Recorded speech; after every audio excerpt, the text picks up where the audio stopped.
Saudara-saudara kaum muslimin dan muslimah, mari kita simak ceramah Kiai Haji Zainuddin MZ sesaat lagi. Assalamualaikum warahmatullahi wabarakatuh. Waalaikumsalam warahmatullahi wabarakatuh.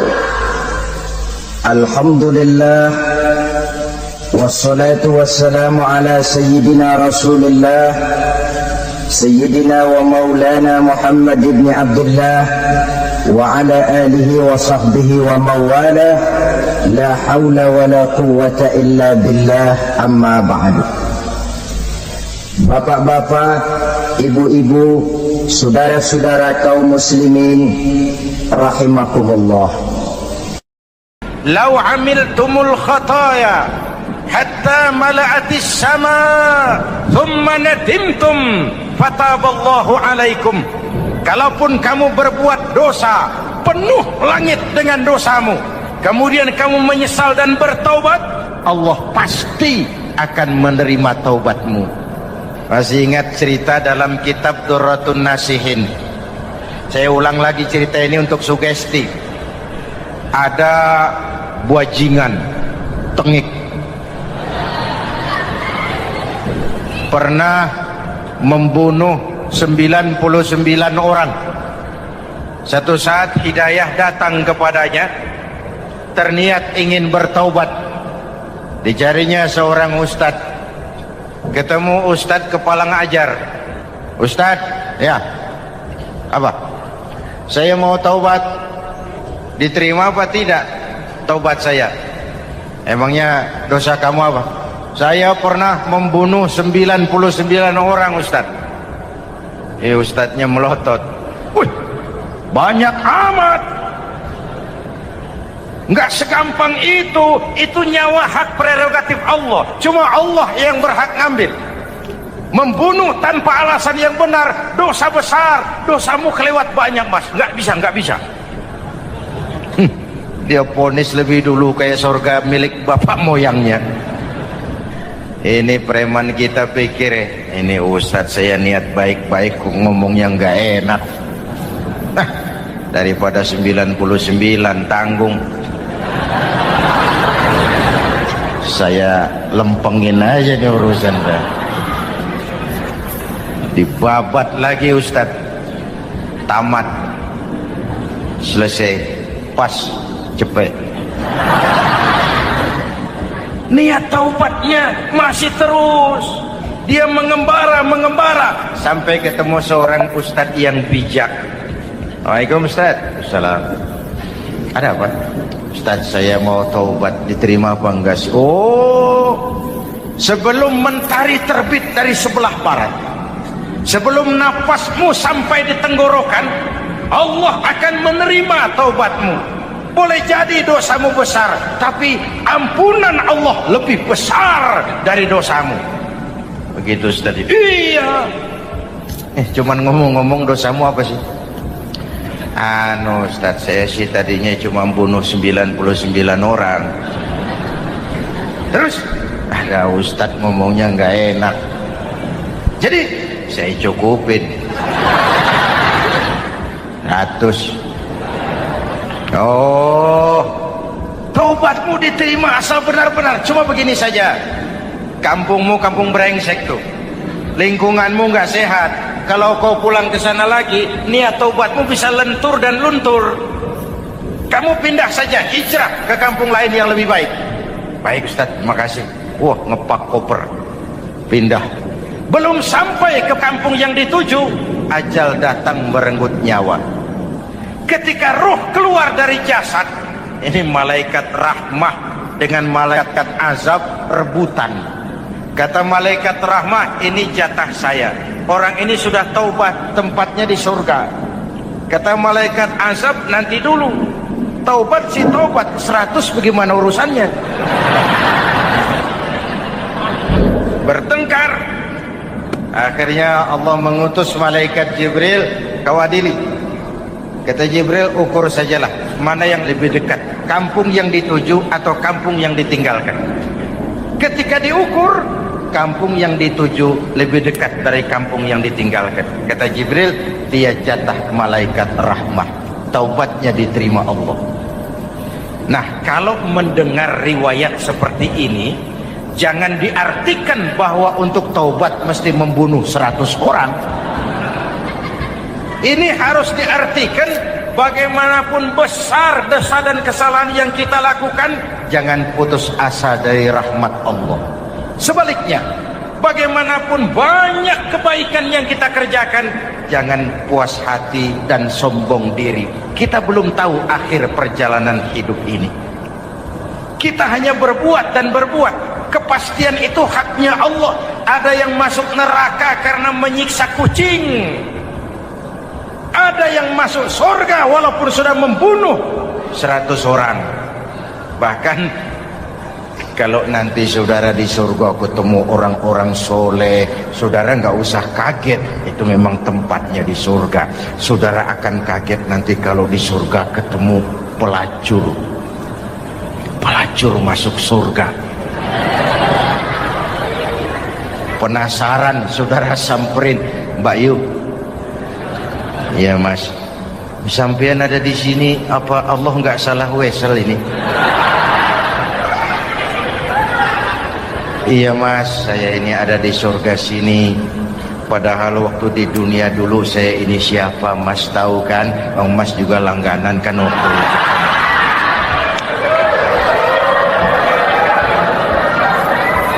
Tapi terus terang saja Mas, waktu di dunia itu saya terpaksa betul. Sejak lahir saya sudah yatim piatu. Sejak kecil sudah yatim piatu. Ada tetangga saya muslim sedikit kaya, tapi pelitnya 17 setan.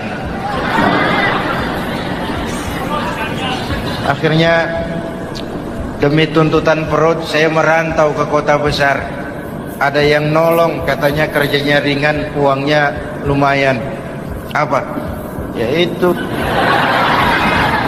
demi sesuap nasi saya lakoni. Satu malam saya lagi berangkat dagang, lewat masjid Baitul Ihsan,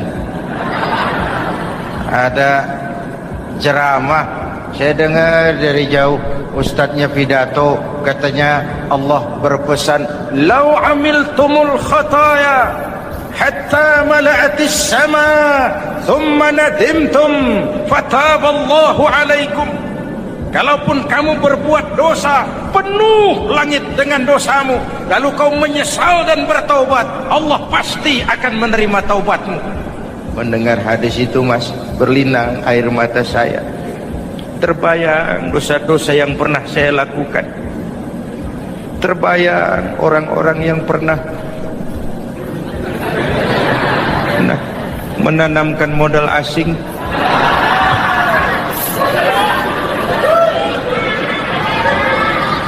Dikala itu hidayah datang, saya niat taubat pulang kampung Mas, mudik. Lagi ngepak koper mau mudik, tamu datang, saya bilang mulai malam ini saya berhenti dagang. Taubat saya sebenar-benarnya, taubat saya diterima Allah, walaupun mampir dulu, transit dulu di tempat lain. Akhirnya saya sampai juga ke sini. Mau masuk surga? Kata Nabi begini, "Ma min abdin qala la ilaha illallah thumma mata ala dhalik illa dakhalal jannah." Kalau seorang hamba sudah mengucap 2 kalimat syahadat, dia yakin dengan kebenaran kalimat itu sampai matinya, orang itu akan masuk surga. Abi Dzar yang waktu itu diajak bicara heran, "Ya Rasul, kok gampang betul?" Iya. Walaupun orang itu mencuri, iya. Walaupun orang itu berzina, iya. Biar dia mencuri, biar dia berzina, kalau dia sudah mengucap 2 kalimat syahadat, dia yakin dengan kebenaran kalimat itu sampai matinya, itu orang akan masuk surga. Jadi masuk surga cukup 2 kalimat syahadat, yakin sampai mati, masuk surga. Itu perkara masuk. Tapi kalau pertanyaannya diterusin, masuknya kapan Pak? Nah, ini lain lagi urusannya. Sebab ada yang masuknya itu langsung, ada yang mampir dulu. Di sana tempat cuma 2, kalau tidak surga, neraka. mau ke surga, tapi mampir dulu. Yang mampirnya jelas di neraka. Kenapa? Dalam hadis qudsi ada riwayat, nanti itu di akhirat, setelah Allah selesai mengatur penduduk surga masuk surga, yang neraka masuk neraka, Allah berkata kepada malaikat Malik, malaikat Malik, labaik ya Allah, itu bajingan-bajingan tengik, manusia-manusia durjana yang waktu di dunia tidak mau sujud, jauh dari ulama, gemar melakukan yang munkarat dan maksiat, hidup di tengah masyarakat selalu jadi bibit keonaran, kufur, sudah masuk neraka semua. Sudah ya Allah. Nah, kalau sudah, coba sekarang kamu masuk, Malik. Saya, iya, masuk neraka. Mau apa ya Allah? Kata Allah, akhriju minan nar man kana fi qalbihi misqala habatin min khardalin min iman. Kau masuk neraka, cari di dalam neraka orang-orang yang ada imannya walaupun kecil sebesar biji zarah, angkat mereka keluar. Masuk malaikat Malik ke neraka, cari orang yang ada imannya, korek-korek. Ya repot, udah pada gosong. Yang ada imannya diangkat ke atas, yang ada imannya diangkat ke atas, lalu dimandikan di Nahrul Hayat, namanya sungai kehidupan di akhirat nanti. Cakep lagi rupanya, bersih lagi wajahnya, apel di hadapan Allah. Kata Allah, bagaimana mas? Kapok nggak sampean?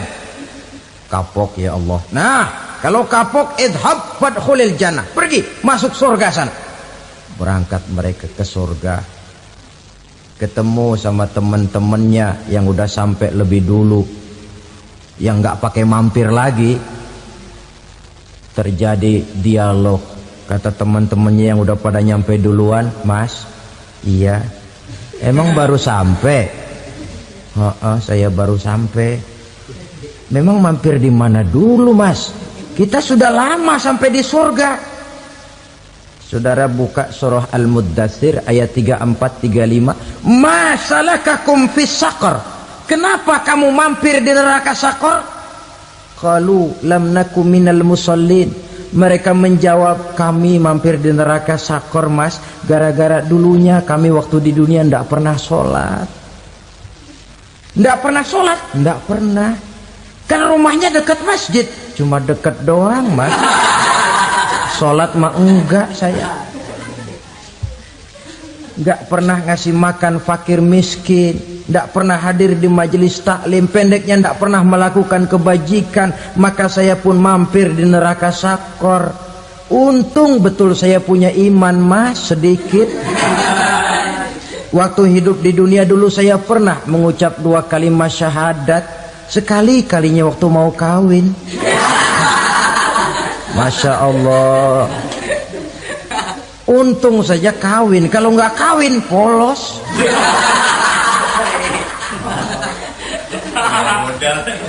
Itu juga pengulu sudah setengah mati ngajarin. Asyhadu alla, asyaduaan, asyaduaan.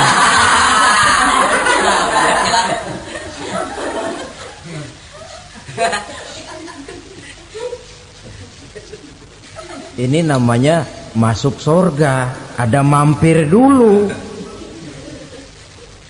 Ada pula orang mukmin itu yang dimasukkan surga. Namanya dimasukkan kan terima beres.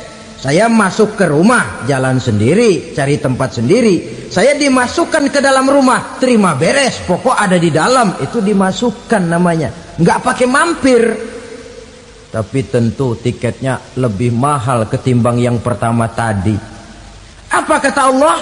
Innal ladzina amanu wa amilus salihat la ukaffiranna anhum sayyi'atihim wa la udkhilannahum jannah. Sesungguhnya orang-orang yang beriman kemudian beramal soleh, kami hapuskan segala dosa dan kesalahannya, kami masukkan mereka ke dalam surga. Lihat ayatnya, Allah yang memasukkan, kita yang dimasukkan. Tidak pakai transit, tidak usah mampir. Cuma tidak cukup syahadat. Tidak cukup amanu, tapi diiringi dengan wa amilus shalih. Iman, amal. Tidak cukup syahadat, lalu dibuktikan dia sholat, dia zakat, puasa, lalu dia melakukan berbagai macam kebajikan. Ini yang menyebabkan dia tidak pakai mampir di tempat yang bernama sakor. Lalu ada pula orang mukmin itu yang disebut penduduk sorga. Wah, ini sudah VIP ini. Ashabul jannah, penduduk sorga. Siapa mereka? Kata Allah, innal ladzina amanu summa istaqamu fala khaufun alaihim wala hum yahzanun ulaika ashabul jannah hum fiha khalidun. Sesungguhnya orang-orang yang beriman lalu istiqamah, tetap dalam melaksanakan perintah Allah, tidak goyah, tidak labil tapi stabil, istiqamah, mereka tidak takut dan tidak bersedih hati. Merekalah penduduk sorga. Iman, istiqamah. Tidak punya duit, sembayang. Banyak duit, sembayang. Miskin, sembayang. Kaya, tetap sembayang. Istiqamah. Kadang orang kalau susah rajin ke masjid, banyak duitnya ngelihat masjid melengos. Waktu miskin hamba Allah, setelah kaya jadi hamba harta. Bergeser, tidak ada nilai istiqomahnya. Saudara-saudara, dengan begitu penduduk neraka itu dua. Ada penduduk permanen, ada penduduk yang semi permanen. Yang semi permanen orang-orang beriman yang mempunyai dosa besar. Mereka masuk ke neraka untuk menerima azab sesuai dengan dosanya. Bila selesai masa azab itu, mereka akan diangkat untuk ditempatkan kembali ke dalam surganya Allah Subhanahu wa ta'ala. Nah, dikala itulah saudara-saudara, ada yang disebut syafaat dari Rasulullah Sallallahu Alaihi Wasallam. Tapi tentu jangan lupa, syafaat ini ibarat kain menambal dia. Kita punya kain bolong-bolong sedikit, syafaat yang menambal. Solat kita ada kurang dikit, sedekah kita ada campur riak dikit, amalan kita ada tidak karena Allah dikit, kita berharap syafaat. Jadi biarlah kain masih bolong-bolong, yang penting punya kain. Tapi kalau kainnya tidak ada, yang ditambal apanya? Sholat tidak, puasa tidak, zakat tidak, berharap syafaat saja, ya, terlalu berlebihan itu. Saudara hadirin yang saya hormati, apabila selesai proses penghisaban, proses penghitungan, maka dikala itulah manusia terbagi dalam dua kelompok besar. Fariqun fil jannah wa fariqun fis sa'ir. Sekelompok orang-orang beruntung yang masuk ke dalam surga, dan sekelompok lagi masuk ke dalam neraka. Ibu-ibu, saudara-saudara kaum muslimin rahimakumullah. Pada pertemuan yang lalu sudah saya jelaskan bahwa hidup selalu berakhir dengan kematian. Apabila datang kematian menimpa seseorang, datanglah kiamat baginya. Itu yang disebut dengan kiamat kecil. Hakikatnya mati adalah perpindahan dari kehidupan di dunia ini menuju kehidupan di alam barzakh. Menunggu kita di alam barzakh sampai datangnya saat kiamat. Entah 10 tahun, entah 100 tahun, entah 1000 tahun, hanya Allah saja yang maha tahu. Adapun orang-orang beriman yang melakukan amal kebajikan dalam kehidupan di dunia ini, masa penantian yang lama di alam barzakh buat mereka sebentar saja.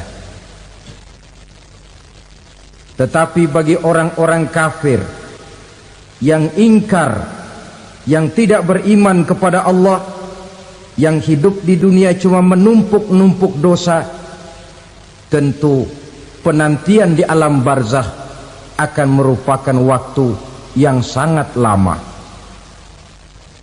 Bukankah dalam kehidupan kita waktu itu memang relatif?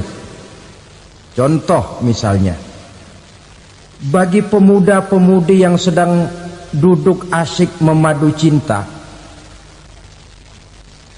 waktu 4-5 jam saja rasanya cuma 4-5 menit. Tenggelam oleh keasyikan. Tapi buat orang yang berbaring di rumah sakit, meratap di balik-balik apa itu tembok derita kata lagu, di balik dinding-dinding penjara, sehari bagai seminggu, seminggu rasa sebulan, sebulan boleh jadi rasa setahun. Penantian yang sangat lama. Kapan kiamat itu akan datang? Ini rahasia Allah. Jangankan kita yang orang awam, baginda Nabi sendiri tidak diberitahu oleh Allah kapan kiamat itu akan terjadi. Tetapi sungguh pun demikian, banyak hadis-hadis yang menjelaskan ciri atau tanda-tanda datangnya kiamat. Nah, kalau sudah bicara soal tanda, tanda kiamat itu ada dua. Pertama yang disebut alamatus sughra, tanda-tanda kecil. Ini waktunya masih ada tenggang. Ada yang dinamakan alamatul kubra, tanda-tanda besar, artinya kiamat sudah diambang pintu.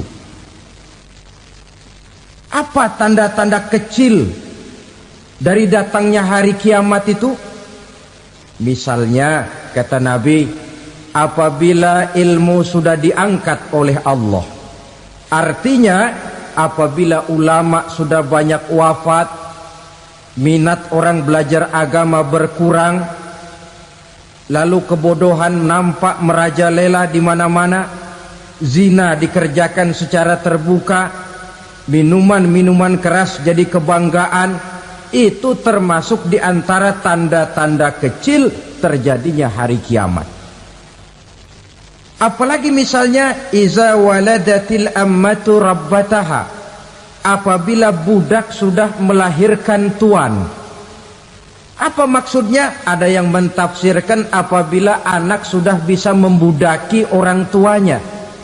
Orang tua yang melahirkan dia, yang membesarkan dia, demi setelah si anak besar jadi orang berpangkat, bertitel, berharta, berkedudukan, jadilah orang tua itu budaknya. Sehingga sering dibilang kalau orang tua kaya, anak jadi raja. Tapi kalau anak yang kaya, orang tua sering jadi budak. Apalagi munculnya fitnah yang bergelombang, timbul perang antara dua bangsa yang besar, waktu berjalan terasa sangat pendek sekali. Itu merupakan tanda di antara tanda-tanda kiamat. Termasuk di dalamnya sulit membedakan mana laki, mana perempuan. Kan kalau tanda-tanda kayak begini sekarang sudah banyak kita lihat kan. Ulama banyak wafat, penggantinya sulit. Zina dikerjakan berterang-terangan, minuman keras jadi kebanggaan, banyak anak membudaki orang tuanya, sulit membedakan mana laki mana perempuan.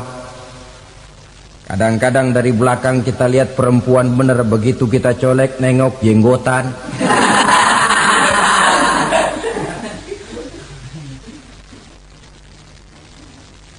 Ini termasuk tanda-tanda kecil, masih ada tenggang sampai akan terjadinya kiamat itu. Nah, yang dimaksud dengan tanda-tanda besar, ini tanda besar artinya kiamat sudah diambang pintu. Pertama, matahari terbit dari sebelah barat. Apabila matahari sudah terbit dari arah sebelah barat, tertutuplah sudah pintu taubat. Bersabda Nabi kita, la taqumus sa'atu hatta tatlu'a syamsu min maghribiha. Tidak akan datang hari kiamat sampai matahari terbit dari arah sebelah barat. Fa iza tala'at, manakala matahari telah terbit dari arah sebelah barat, wa ra'ahan nasu, manusia banyak menyaksikan itu, amanu ajma'un, mereka pun lalu beriman. Yang tadinya kafir, yang tadinya ingkar, yang tadinya membangkang, setelah melihat matahari terbit dari sebelah barat, buru-buru beriman, berlomba-lomba mengucap 2 kalimat syahadat. Tapi apa yang terjadi? Kata Nabi, wa dzalika hina la yanfa'u nafsan imanuha lam takun amanat min qabl. Hari itu adalah hari yang iman sudah tidak berguna lagi bagi seseorang apabila sebelumnya memang dia tidak pernah beriman. Au kasabat fi imaniha khaira, atau beriman tetapi tidak pernah melakukan kebajikan di dalam keimanannya itu. Hari yang sudah kasib, hari yang sudah terlambat, beriman tidak akan ada gunanya lagi. Ini pelajaran buat kita. Sebelum sang surya terbit dari sebelah barat, sebelum nafas sampai di tenggorokan, artinya pintu taubat masih terbuka. Kalau 2 hal itu sudah terwujud, nafas sudah sampai di kerongkongan, atau matahari sudah terbit dari arah sebelah barat, tertutuplah sudah pintu taubat. Tak ada lagi gunanya pangkat, jabatan, harta, bahkan beriman pun dalam suasana macam itu. Too late, kata orang Kulon. Sudah terlambat. Matahari terbit dari arah sebelah barat. Itu tanda besar, artinya kiamat sudah di ambang pintu. Lalu apalagi tanda besar? Munculnya Dajjal. Dajjal artinya pendusta-pendusta yang menyesatkan manusia. Ada 2 macam Dajjal, saudara. Ada Dajjal kecil. Ini Dajjal kelas 3. Kalau ini sejak zaman Rasulullah sudah ada itu. Tiap zaman ada. Di zaman Rasulullah misalnya ada yang bernama Aswad al-Unsi dari Yaman. Ada yang namanya Musailamah al-Kazzab dari Yamamah. Ada yang namanya Ibnu Sayyad dari Madinah. Ini Dajjal di zaman Rasul. Musailamatul Kazzab memproklamirkan diri jadi nabi dia. Di zaman Rasul masih hidup. Ini Dajjal zaman Nabi. Di zaman sahabat muncul Dajjal. Di zaman kita sekarang ini Dajjal pun gentayangan. Dajjal kelas 3. Kerjanya mendustakan manusia, menyesatkan manusia, memalingkan manusia dari jalan yang benar dan diridhoi oleh Allah Subhanahu wa taala. Adapun yang merupakan tanda besar dari datangnya kiamat, Dajjal kelas kakap. Pembohong-pembohong besar yang menyesatkan masyarakat manusia berpaling dari jalan Allah mengikuti jalan mereka. Apa sih ciri Dajjal itu? Kata Nabi dalam hadis Bukhari Muslim, Innad Dajjala, sesungguhnya yang namanya Dajjal itu yakhruju, satu saat akan muncul mendekati hari kiamat. Wa inna ma'ahu ma'an, si Dajjal ini membawa air. Wa naran, dan juga membawa api. 2 simbol. Di tangan yang satu dia bawa air, di tangan yang satu dia bawa api. Wa ammal ladzi yarahu an-nasu ma'an fanarun, adapun yang orang banyak lihat air, hakikatnya adalah api. Yang dilihat api, hakikatnya adalah air. Oleh sebab itu, kalau api yang ditawarkan, ambillah air. Kalau air yang ditawarkan, pilihlah api. Maksudnya apa ini? Ini bahasa simbol, saudara-saudara. Dajjal bicaranya seolah-olah untuk kepentingan manusia, menawarkan surga. Surga yang dia tawarkan hakikatnya neraka. Hai manusia, kalau kau mau bahagia, jangan dekat-dekat dengan agama. Sholat itu tidak efektif dan efisien, tidak produktif dari segi ekonomi itu. Menghadiri majelis taklim cuma buang-buang waktu. Tahajud, tasbih, tahlil, baca Quran, apa itu? Pekerjaan mubazir saja. Hidup ini cuma sekali, masa yang cuma sekali, manfaatkan dengan sebaik-baiknya. Mumpung, dibawanya sifat mumpung tetapi dalam pengertian yang sangat negatif. Bicaranya seolah-olah untuk kepentingan manusia, tetapi sebenarnya menjerumuskan manusia. Menawarkan air, tapi sebenarnya api. Menawarkan api, tapi hakikatnya air. Buat apa kamu sholat? Buat apa kamu bayar zakat? Buat apa kamu puasa? Surga yang dicanangkan Dajjal, hakikatnya neraka.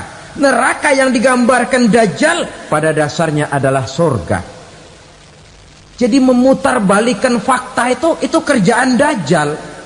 Yang hak jadi batil, yang batil dibilang hak, yang benar jadi salah, yang salah malah jadi benar. Tuntunan disuruh jadi tontonan, tontonan malah menjadi tuntunan. Itu pekerjaan Dajjal profesinya. Zamannya Nabi Adam, Dajjalnya kan iblis. Betul? Betul. Apa sih gang kerayuan iblis itu? Allah setelah menciptakan Nabi Adam kan bilang, Adam, kau dan istrimu Hawa tinggal di surga ini. Seluruh fasilitas yang ada di surga persilahkan kau nikmati. Satu yang tidak boleh, jangan coba-coba dekati pohon khuldi. Dekat saja jangan, apalagi sampai memetiknya. Datang Dajjal yang namanya iblis ini. Adam, kamu tahu nggak kenapa tidak boleh makan buah khuldi? Ya nggak tahu, pokoknya saya dilarang. Bodoh kamu Dam. Khuldun artinya kekal. Kalau kamu makan itu buah, kau akan kekal di surga buat selamanya. Allah tidak kepengen, maka dilarang kamu makan buah khuldi. Kalau kau ingin kekal di surga Adam, makan saja. Saya bicara begini ini untuk kepentingan kamu Adam. Ini kan ciri-ciri Dajjal. Bicaranya sih seolah-olah untuk kepentingan Nabi Adam, hakikat sebenarnya menjerumuskan Nabi Adam supaya ingkar dan melanggar larangan dari Allah Subhanahu wa ta'ala. Jadi setelah muncul Dajjal, timbul kekacauan-kekacauan di masyarakat. Banyak yang terpengaruh, terpedaya dan terpesona. Termasuk mereka yang memproklamirkan diri jadi nabi. Mereka yang memproklamirkan diri jadi rasul di zaman sesudah Rasulullah wafat, itu adalah Dajjal-Dajjal. Maka saya ingatkan, kalau di zaman kita sekarang ini ada orang ngaku jadi nabi, ada orang ngaku jadi rasul, biar bahasa Arabnya kental, Quran hafal, hadis ribuan hadis hafal, biar pakai serban sampai menyengser ke tanah, bahasa Arabnya fasih, tapi dia mengaku jadi nabi, jadi rasul, kita umat Islam wajib tidak percaya. Wajib untuk tidak percaya. Itulah Dajjal-Dajjal zaman kita sekarang ini. Tidak mustahil mereka datang mempengaruhi orang awam supaya berpaling dari Rasulullah, mengikuti mereka. Nah, di akhir zaman nanti, mendekati hari kiamat, Dajjal ini muncul. Dajjal kelas kakap, menyesatkan masyarakat manusia untuk berpaling dari Islam, mengikuti seruan mereka. Apalagi di antara datangnya kiamat itu, tanda yang besar itu, turunnya Nabiullah Isa Al-Masih, putra Maryam. menurut berbagai hadis yang sahih, Nabi Isa Al-Masih nanti akan turun lagi, tidak membawa risalah yang baru, tapi meluruskan risalah Islam ini yang telah banyak ditinggalkan oleh masyarakat. Bahkan ada hadis menjelaskan beliau akan membunuh Nabi, mematahkan kayu-kayu salib, lalu melaksanakan haji dan umrah mengikuti syariat Nabi Muhammad, bukan membawa agama baru. Menjadi semacam mujaddid, reformer, menyelamatkan manusia dari bisikan Dajjal. Bahkan ada riwayat yang menjelaskan bahwa Nabi Isa berhasil mengalahkan Dajjal, mengembalikan masyarakat manusia kembali kepada ajaran Islam yang datang dari Allah, dibawa oleh Rasulullah Sallallahu Alaihi Wasallam. Dengan kata lain, turunnya Nabi Isa bukan sebagai Nabi dan Rasul baru, tetapi mengikuti syariat Nabi kita Muhammad Sallallahu Alaihi Wasallam. Saudara hadirin, ibu-ibu hadirat yang saya hormati, kemudian apalagi di antara tanda-tanda besar akan datangnya kiamat itu? Keluarnya asap atau awan. Kata Nabi, inna min asyrati sa'ah dukhanan yamla'u ma bainal masyriqi wal maghrib. Di antara tanda-tanda kiamat munculnya awan antara langit dan bumi. Ini pun diperkuat dalam surah Ad-Dukhan ayat 10. Fartaqib yauma ta'ti as-sama' bidukhanin mubin fayughshan nas hadza azabun alim.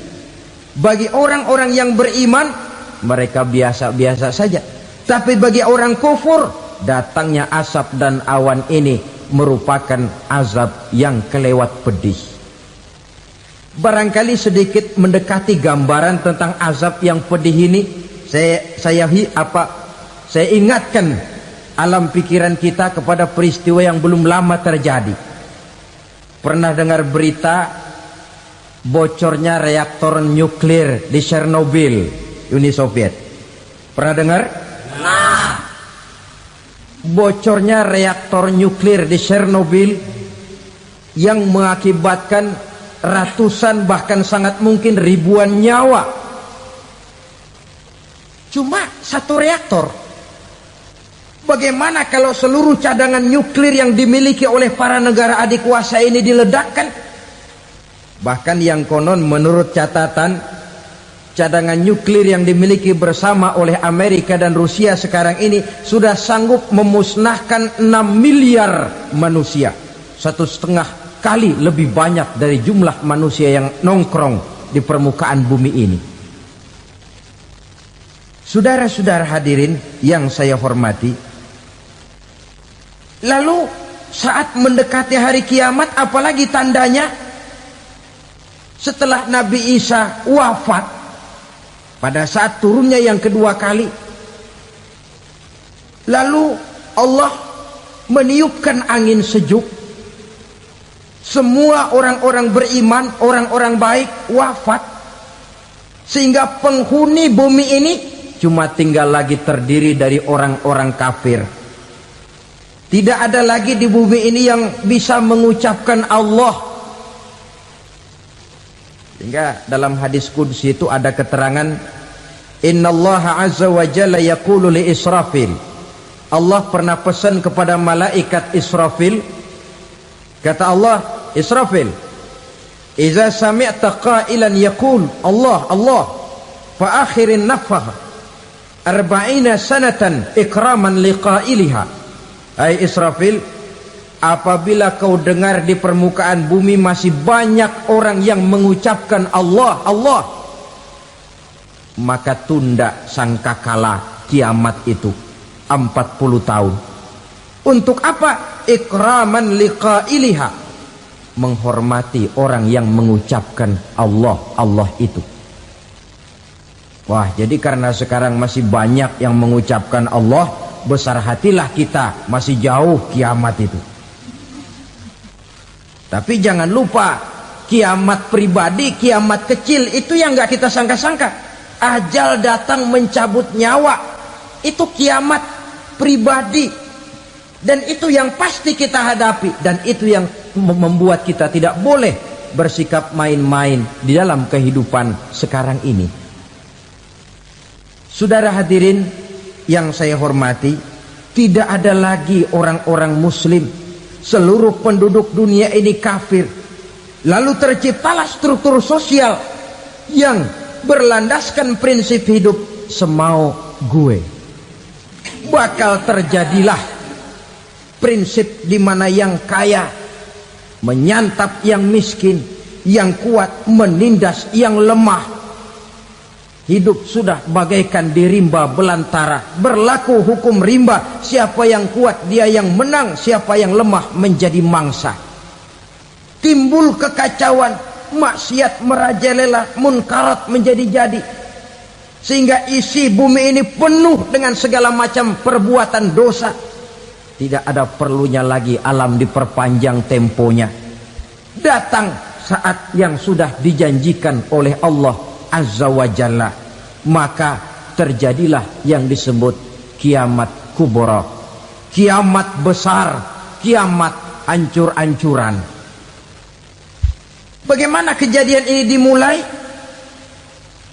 Dalam surah Az-Zumar ayat 68, Allah Subhanahu wa taala berfirman, "Wa nufikha fis-suri fasa'iqa man fis samawati wa man fil ardi illa man sya'allahu." Maka manakala ditiuplah sangkakala, terkejutlah seluruh yang ada di langit dan seluruh yang ada di bumi. Bila saat kiamat datang, Allah perintah malaikat Israfil, "Israfil, tiup sangkakalamu." Ditiuplah sangkakala oleh malaikat Israfil. Yang akibat daripada tiupan itu, seluruh yang ada di langit, seluruh yang ada di permukaan bumi terkejut. Yang ada di langit siapa?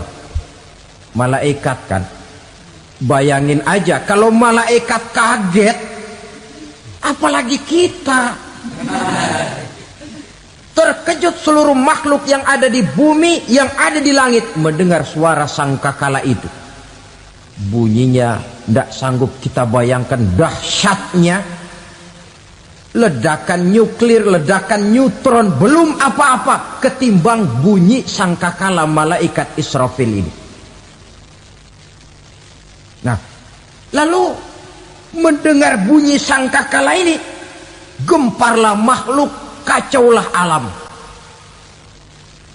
Bumi gempa, planet-planet bertabrakan, gunung meletus, air laut tumpah ke darat, angin topan bertiup, halilintar menyambar.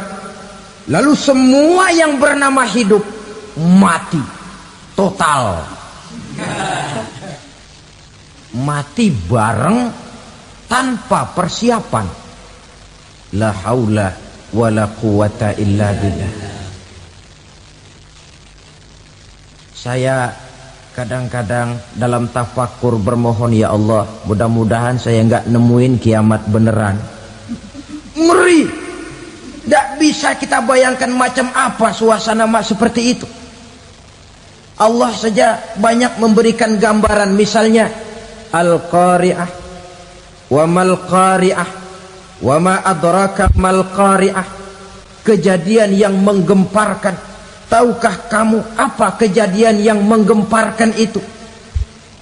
Yauma yakunun nasu kal farasil mabsus wa takunul jibalu kal ihnil manfus. Pada saat itu manusia berterbangan bagai kupu-kupu. Gunung berterbangan seperti kapas ditiup angin. Gunung saja macam kapas, konon lagi manusia. Kematian total, mulai semut sampai gajah mati, jin mati, iblis mati, malaikat mati. Malaikat saja mati. Saudara hadirin yang saya hormati, kematian total yang tanpa persiapan. Orang bilang, Pak, kalau mati bareng begitu yang repot malaikat maut dong ya. Cabut sana, cabut sini. Itu kalau menurut logika kita, mestinya begitu menurut logika. Tapi logika juga yang nggak perlu serepot itu.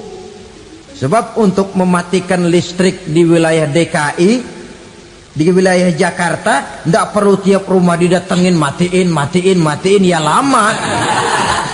Cukup dari kantor pusatnya saja PLN tekan satu tombol, gelaplah seluruh Jakarta. Saudara hadirin yang saya hormati, kematian total. Lalu setelah kematian total, planet-planet juga mati, dalam arti tidak bergerak dan beredar.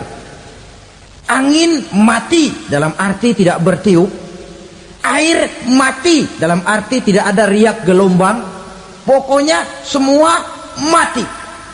Kullu nafsin za'iqatul maut, semua yang bernafas mati. Dalam ayat lain, kullu man 'alaiha fan, semua yang ada di permukaan bumi fana. Yang kekal cuma Allah Subhanahu wa ta'ala. Yang paling belakang mati malaikat maut dan malaikat Israfil. Tapi mati juga sesuai dengan janji Allah. 40 lamanya. Tidak dijelaskan oleh Abi Hurairah 40 jam, apa 40 hari, apa 40 tahun. Hadis-hadis cuma menyebutkan 40 saja. Sunyi alam, yang tinggal cuma Allah saja lagi.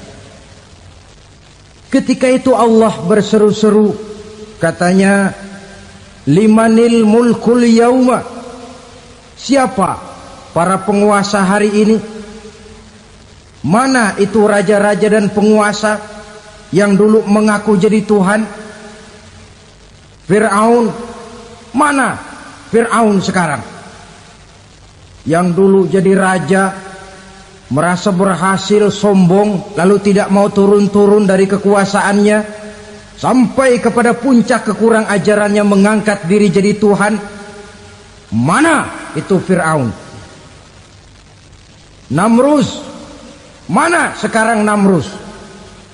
La ilaha illa ana, ternyata tidak ada Tuhan lain selain daripada aku, kata Allah. Proses kemudian, saudara-saudara, turunlah hujan dari langit.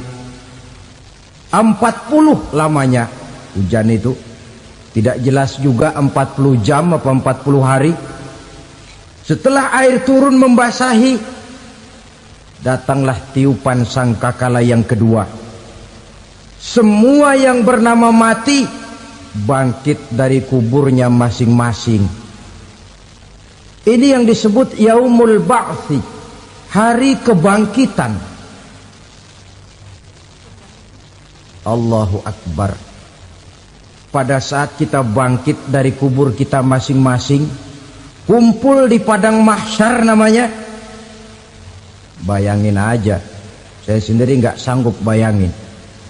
Manusia sejak zaman Adam sampai zaman kiamat kumpul bareng di tempat sama.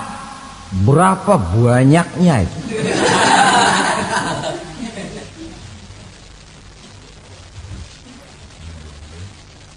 Dan yang luar biasa menurut satu riwayat, pada saat bangkit itu, Masya Allah, roman muka kita berubah. Disesuaikan dengan amalan kita waktu di dunia ini. Barang siapa yang waktu di dunia amalannya itu amalan tikus, di akhirat nanti dia bangkit dari kubur, mukanya seperti muka tikus. Gagah betul badannya, tapi mukanya seperti tikus. Kenapa? Amalannya waktu di dunia seperti amalan tikus. Apa amalan tikus itu? Suka ngegeragoti barang yang sudah disimpan rapi-rapi.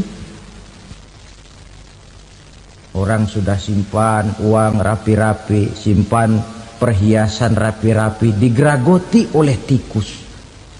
Maling-maling, pencoleng-pencoleng, koruptor-koruptor. Itu nanti di akhirat nanti kita lihat mukanya seperti muka tikus. Oh ini waktu di dunia suka nyolong, mukanya seperti muka tikus. Barang siapa yang waktu di dunia ini amalannya itu amalan macan, dia akan bangkit nanti mukanya seperti muka macan. Apa amalan macan? Macan itu amalannya menang-menangan. Orang yang mau menang saja nggak mau mengalah. Coba lihat di hutan. Kenal hutan nggak? Di hutan, raja hutan di mana-mana pasti macan. Betul kan? Betul. Padahal hutan belum pernah bikin pemilihan umum. Tapi macan tidak peduli ada pemilihan umum apa tidak, pokok saya raja. Sebab apa? Macan jadi raja itu bukan karena benar, tapi karena kuat jadi raja. Setelah dia jadi raja, rakyat hutan yang mesti dilindungi malah dimakan oleh raja macan. Kambing rakyat hutan dimakan oleh macan. Ayam rakyat hutan dimakan oleh macan. Itu nanti kita lihat di akhirat itu mukanya seperti muka macan, gagah betul. Lalu barang siapa yang di dunia ini amalannya itu seperti amalan anjing, nanti dia punya muka seperti muka anjing. Apa amalan anjing? Pertama, anjing itu kalau disuruh jaga rumah, dia tidak bisa membedakan mana maling, mana tamu. Biar yang datang maling, kalau bawa tulang, anjing kalem. Yang kedua, anjing itu akan setia kepada siapa saja yang memberinya roti. Siapa yang memberinya roti, itulah majikannya. Apa kata majikannya pasti dia laksanakan. Soal benar atau salah dia tidak peduli. Setelah anjing dapat roti, dia tidak punya pilihan lain kecuali bilang, abdi mah kumaha juragan wae ayeuna mah.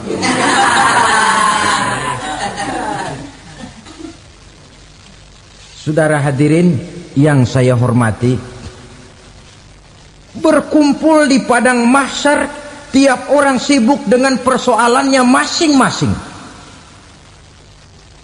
Matahari waktu itu didekatkan oleh Allah, panas luar biasa.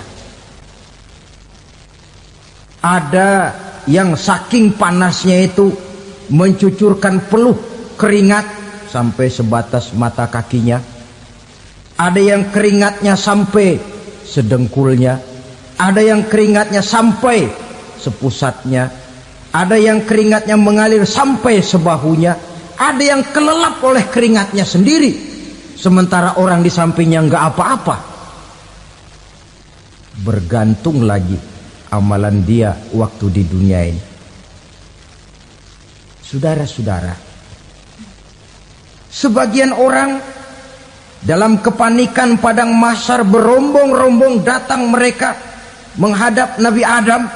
Ya Adam, anta abal bashar. Hai Adam, Tuhan adalah bapak moyang manusia. Kami sebentar lagi akan disidang, dimintakan pertanggungan jawab. Tolonglah kami, hai Adam. Kata Nabi Adam, jangankan nolongin sampean, saya sendiri tanggung jawab di hadapan Allah ketika dulu tidak boleh makan khuldi, saya serobot. Sudahlah, urus diri masing-masing saja, nafsi-nafsi. Begitu kata Nabi Nuh, begitu kata Nabi Ibrahim. Tiap orang bertanggung jawab sendiri-sendiri. Ketika itulah saudara-saudara, nikmatnya menjadi umat Nabi besar Muhammad sallallahu alaihi wasallam. Sebab apa? Walaupun menurut abjad kita ini umat paling belakang, paling belakang kita ini toh, karena Nabi Muhammad adalah Nabi akhir.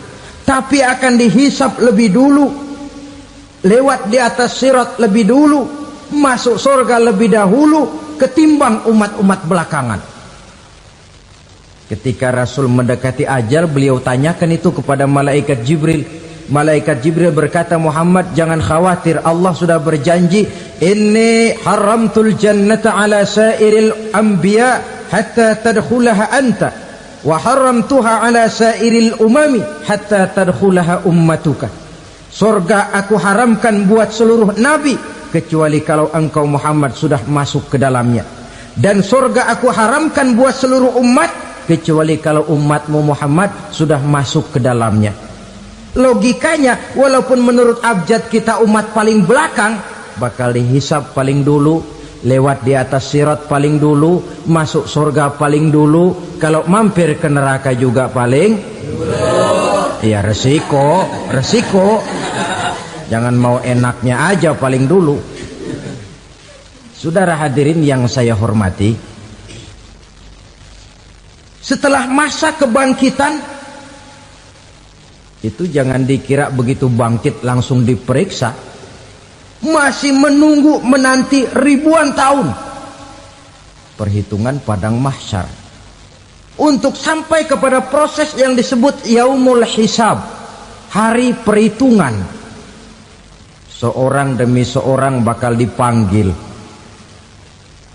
Bayangkan saja, kita se-RT saja di absen, kadang-kadang perlu waktu lama. Ini manusia sejak zaman Nabi Adam sampai datang hari kiamat, satu demi satu disidang di hadapan Qadhi Rabbul Jalil. Status sosial copot sudah waktu itu. Yang pernah jadi hartawan di situ tidak lagi kelihatan kehartawanannya. Yang pernah jadi jenderal tidak lagi dipanggil jenderalnya. Yang ustadz tidak lagi dipanggil al-mukarramnya. Seluruh status sosial selesai. Dipanggillah kita seorang demi seorang menghadap Qadhi Rabbul Jalil. Bagaimana proses penghisaban itu? Pertama, proses tanya jawab.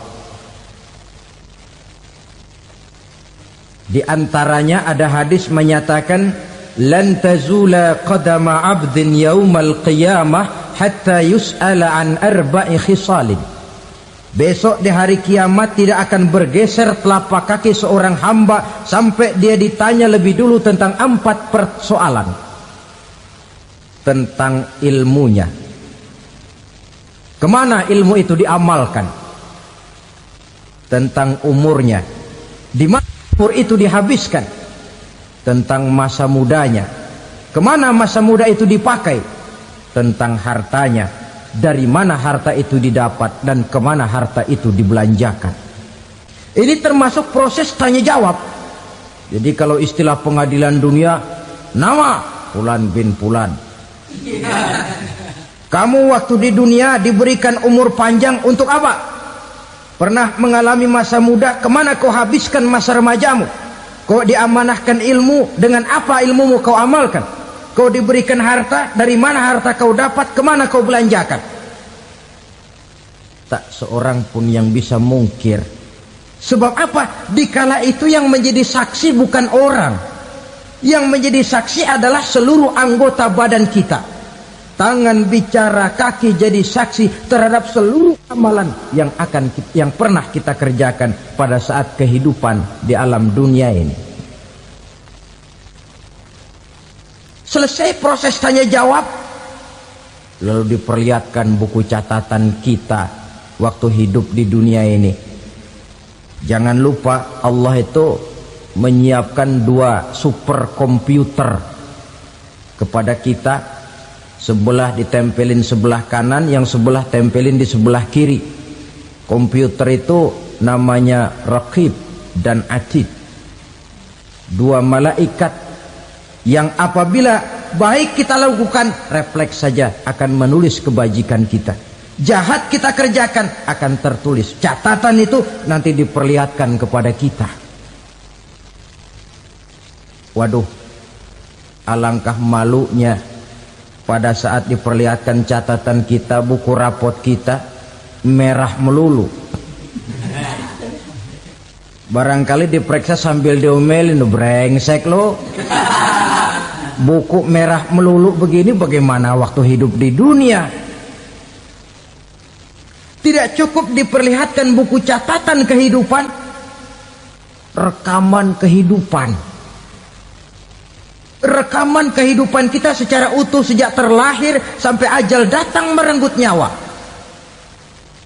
Barangkali mirip dengan video sekarang ini, di mana terekam dengan baik seluruh kegiatan kita sejak yang sekecil-kecilnya sampai kepada yang sebesar-besarnya. Untuk kemudian kita pun menerima balasan. In khairan fa khairun wa in syarran fa syarrun. Kalau baik ya baik balasannya, kalau jahat ya jahat juga balasannya. Catatan-catatan kita diberikan. Kalau banyak kebajikannya diberikan di tangan kanan dengan cara yang halus. Kalau banyak kejahatannya diberikan dari sebelah kiri atau dilempar dari belakang. Itulah sebabnya sejak di dunia ini kita sudah mohon kepada Allah.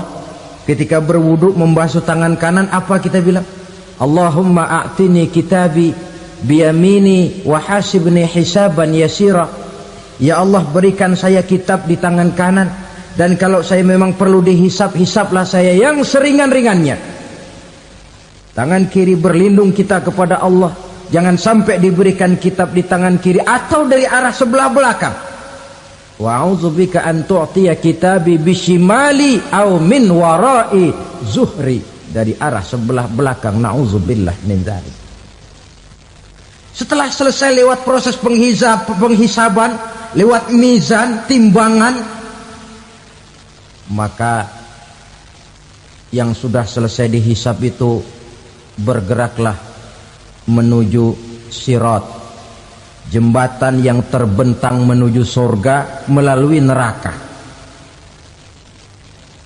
Saudara-saudara, panjangnya perjalanan sirat itu memakan waktu ratusan tahun. Tetapi orang yang lewat di atas sirat pun macam-macam, bergantung amalannya ketika di dunia ini. Ada yang lewat di atas sirat itu kal barkil khatib, seperti kilat yang menyambar, lep, sudah sampai dia di surga. Cepat bukan main. Ada yang lewat di atas sirat itu seperti orang lari-lari. Ada yang lewat di atas sirat itu seperti orang jalan biasa. Ada yang sambil merangkak, ada yang sambil ngesor, ada yang sambil gelayutan, ada yang selamat sampai ke ujung ke surga, ada yang tergelincir jatuh masuk ke dalam neraka, bergantung amalannya dalam kehidupan di dunia sekarang ini. Tiap kita akan melewati yang namanya sirat ini. Saudara-saudara kaum muslimin yang saya hormati,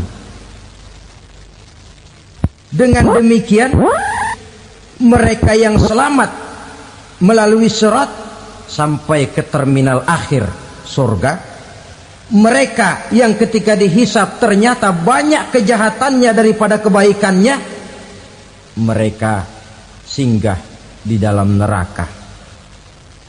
Nah, adapun orang-orang yang beriman menurut ayat Quran dan hadis Nabi itu nanti ada bermacam-macam. Ada orang beriman itu yang dimasukkan surga. Ada orang beriman itu yang dimasukkan ke dalam surga. Ada orang beriman itu yang disebut penduduk surga. Kenapa lain-lain, Pak? Karena waktu di dunia amalannya juga lain-lain. Ada orang beriman yang masuk surga. Ini paling murah tiketnya.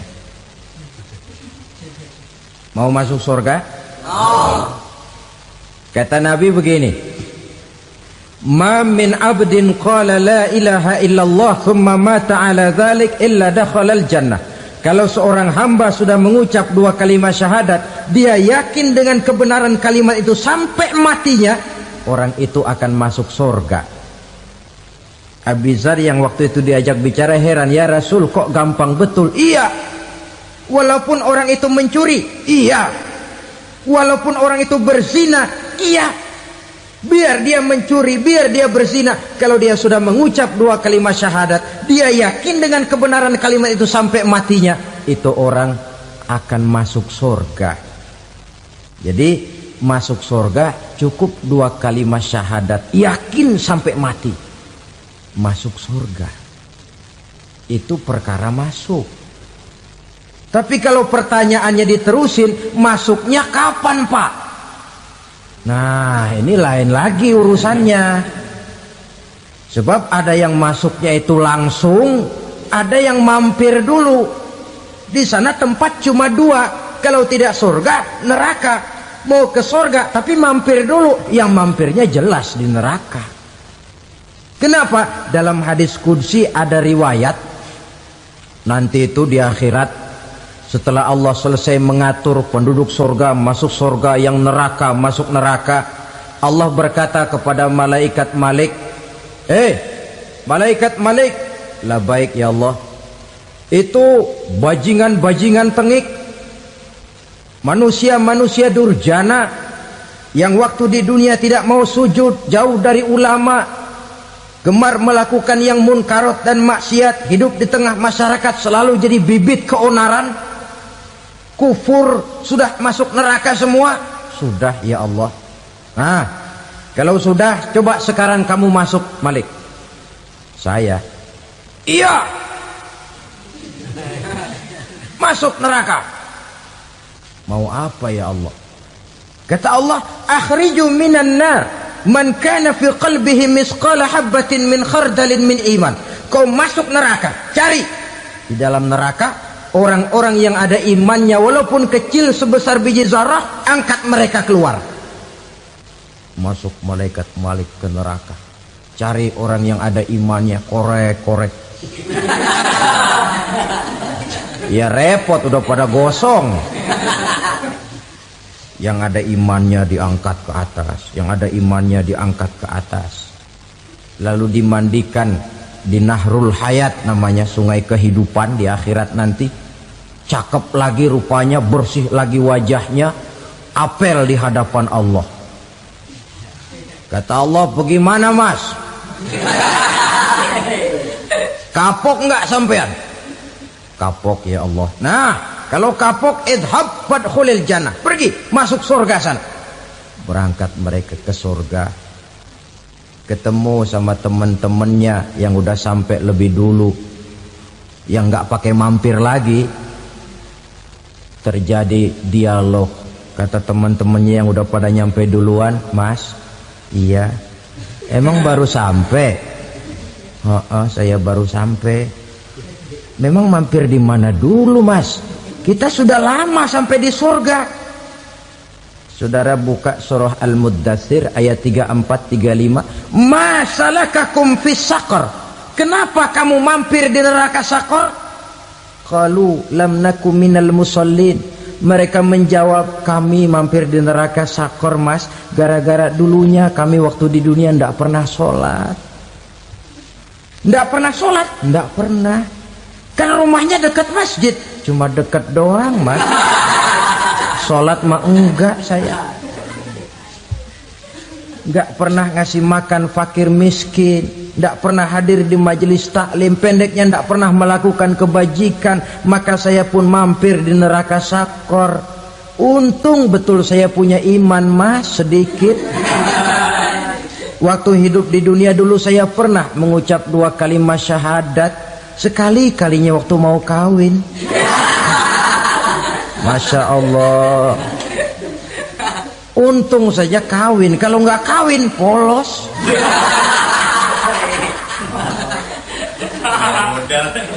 Itu juga pengulu sudah setengah mati ngajarin. Asyhadu alla, asyaduaan, asyaduaan.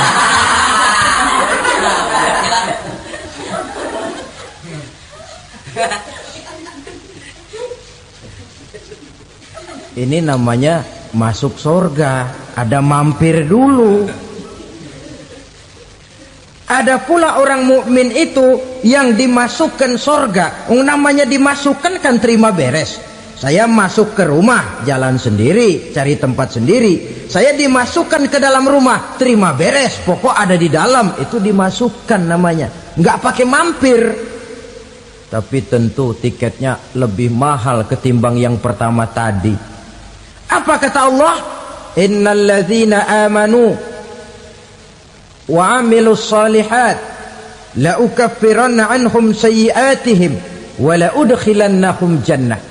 Sesungguhnya orang-orang yang beriman kemudian beramal soleh, kami hapuskan segala dosa dan kesalahannya, kami masukkan mereka ke dalam surga.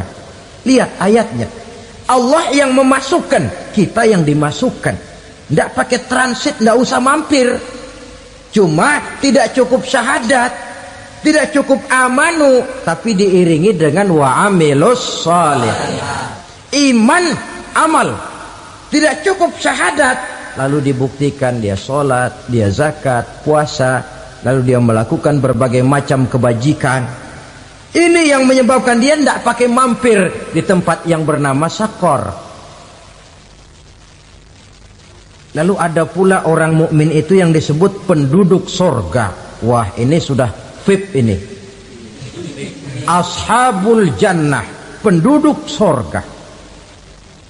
Siapa mereka? Kata Allah, innal ladzina amanu summa istaqamu fala khaufun 'alaihim wala hum yahzanun ulaika ashabul jannah hum fiha khalidun. Sesungguhnya orang-orang yang beriman lalu istiqamah, tetap dalam melaksanakan perintah Allah, tidak goyah, tidak labil tapi stabil, istiqamah, mereka tidak takut dan tidak bersedih hati. Merekalah penduduk surga. Iman, istiqamah. Tidak punya duit, sembayang. Banyak duit, sembayang. Miskin, sembayang. Kaya, tetap sembayang. Istiqamah. Kadang orang kalau susah rajin ke masjid, banyak duitnya ngelihat masjid melengos. Waktu miskin hamba Allah, setelah kaya jadi hamba harta. Bergeser, tidak ada nilai istiqomahnya. Saudara-saudara, dengan begitu penduduk neraka itu dua. Ada penduduk permanen, ada penduduk yang semi permanen. Yang semi permanen orang-orang beriman yang mempunyai dosa besar. Mereka masuk ke neraka untuk menerima azab sesuai dengan dosanya. Bila selesai masa azab itu, mereka akan diangkat untuk ditempatkan kembali ke dalam surganya Allah Subhanahu wa ta'ala. Nah, dikala itulah saudara-saudara, ada yang disebut syafaat dari Rasulullah Sallallahu Alaihi Wasallam. Tapi tentu jangan lupa, syafaat ini ibarat kain menambal dia. Kita punya kain bolong-bolong sedikit, syafaat yang menambal. Solat kita ada kurang dikit, sedekah kita ada campur riak dikit, amalan kita ada tidak karena Allah dikit, kita berharap syafaat. Jadi biarlah kain masih bolong-bolong, yang penting punya kain. Tapi kalau kainnya tidak ada, yang ditambal apanya? Solat tidak, puasa tidak, zakat tidak, berharap syafaat saja. Ya, terlalu berlebihan itu. Saudara hadirin yang saya hormati, apabila selesai proses penghisaban, proses penghitungan, maka dikala itulah manusia terbagi dalam dua kelompok besar. Fariqun fil jannah wa fariqun fis sa'ir. Sekelompok orang-orang beruntung yang masuk ke dalam surga, dan sekelompok lagi masuk ke dalam neraka.